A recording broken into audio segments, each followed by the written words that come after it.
Mga kapatid, huwag pong kalilimutang magbaon ng tubig dahil nananatiling mataas pa rin po ang damang init o heat index sa ating pong bansa. Kung saang mga lugar yan, alamin natin sa ating resident meteorologist sa ating weather, Tito Alvin Pura, na laging may panahon para sa iyo. Tito Alvin, good morning kapatid. Good morning, Mami Dims, at good morning mga kapatid. Ilang panahon na po tayo ha. Sa ngayon, magpapatuloy pa rin po ang mainit at malinsangang panahon. Dulot pa rin itong ating tinatawag na easterlies. Wala pa naman tayong binabantayang bagyo o low pressure area sa loob at labas ng ating Philippine Area of Responsibility. Pero may mga grupo ng kaulapan dito po sa bandang labas ng ating PAR na parte ng tinatawag nating Intertropical Convergence Zone. Sa ngayon, hindi pa naman po yan umaabot sa atin, pero yan po ay kumikilos ha.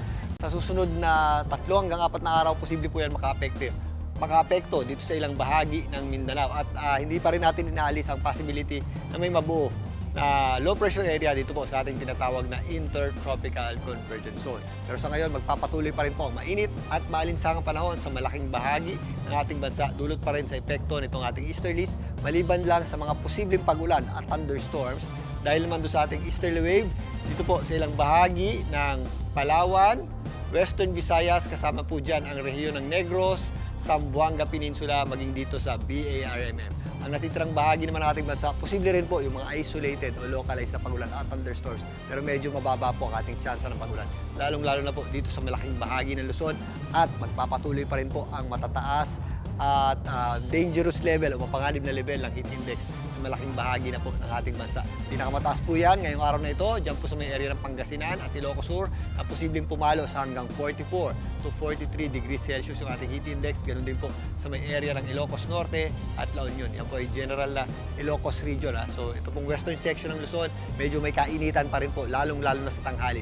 Possible naman umabot sa hanggang 42 degrees Celsius yung ating mga heat index dito po sa Ilocos Norte, sa may Batak, sa Cagayan, sa may Apari, kasama na po dyan ang Tuguegarao, Bulacan, dito po sa Central Luzon, sa Tarlac, kasama na po dyan ang Kamiling, Occidental Mindoro, Palawan, Southern Leyte, sa may Eastern Visayas, kasama na po dyan ang ilang bahagi ng Mindanao, dyan po sa may Davao City, sa may Davao del Sur. Samantalang dito sa Metro Manila, naglalaro sa 38 hanggang 39 degrees Celsius yung ating heat index at posible rin po pumalo yan sa hanggang 40 degrees Celsius dyan po sa may area ng NAIA, dyan po sa may Pasay City at magpapatuloy nga ang mainit at malinsangang panahon, lalong-lalo na sa tanghali. Kaya ugaliin po ang pagdadala ng tubig at pag-inom po nito, lalong-lalo na po sa tanghali. Umiwas din po tayo sa direkta ng init ng araw.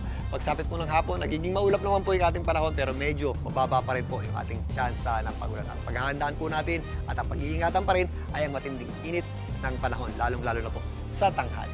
Mga mga kapatid, napakaliwanag na po ang ating araw ay sumikat kanina pang 5:32 ng umaga at muli po yung lulubog mamayang 6:48 na. At yan muna ang latest sa ating lagay ng panahon ngayong umaga. Muli ito po ang yung weather, Tito Alvin, na laging may panahon para sa iyo. Mga kapatid, Tito Alvin Pura po na laging may panahon para sa iyo, umaraw man o umulan, dapat laging handa. Kaya para maging updated sa pinaka-latest weather updates, mag-follow at mag-subscribe na sa social media pages ng News 5.